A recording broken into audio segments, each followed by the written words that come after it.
Or something she is proud of, but look who showed up to attack her.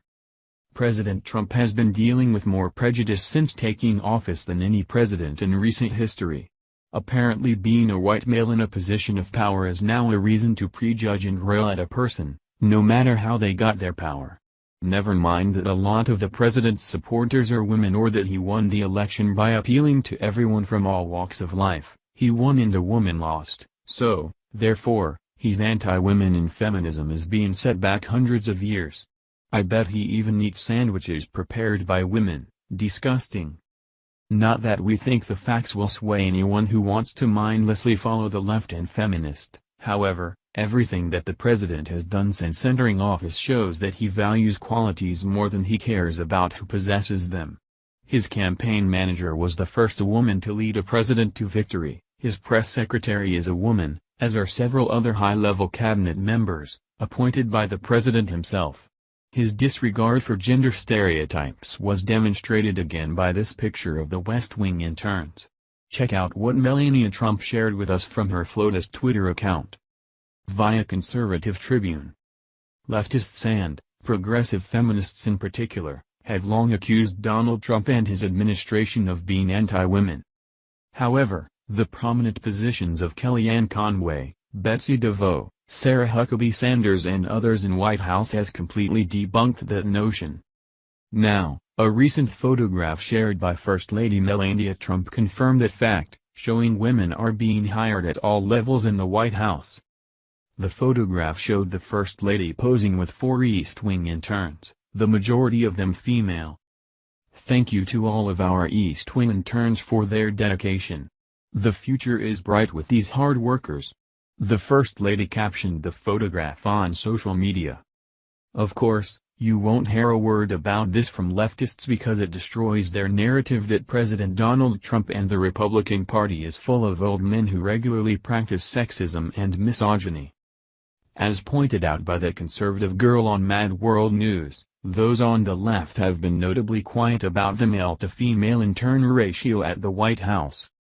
We wish these ladies well on their endeavor to help the president make America great again, while proving feminists wrong in the process. Isn't that curious?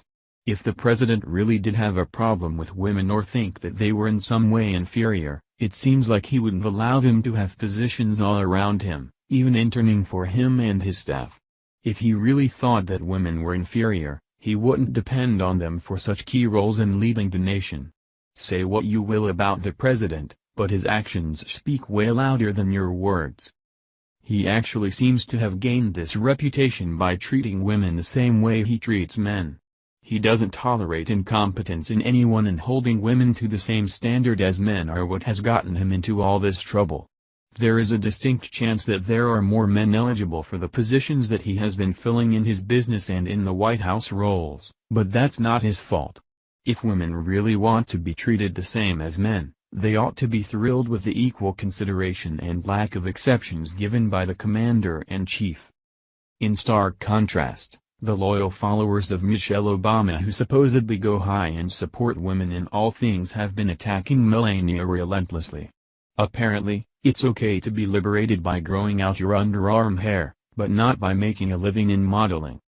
Yeah, those seem like the comments of the tolerant and female-loving crowd that supports all women. There really was a time in the Western world, and still is in other places, where women were treated as subhuman, bought and sold, and generally had a miserable time of it. Feminism had a few great qualities as far as getting us the right to vote, etc. The problem is that women were used as pawns back then, and we've come full circle. Now that we have the ability to do all these things, we're now being taken advantage of by groups who want to convince us that we are being abused when we're just getting what we asked for. We asked to be treated as equal to men, and now we are. We're expected to show up when we have cramps, we expected to leave our children and go back to work just as quickly as men after they are born because that's what we asked for. Now, you may or may not want to be treated that way, but if you want to be as valued and hireable as a man on exactly the same merits as a man, you can't be complaining when you're not given special exceptions that a man doesn't get. The president has made it abundantly clear that he's not anti-women. He is, however, anti-blubbering, Whining, exception-demanding weaklings who expect handouts and cry foul to get what they want. As am I, and as you should be.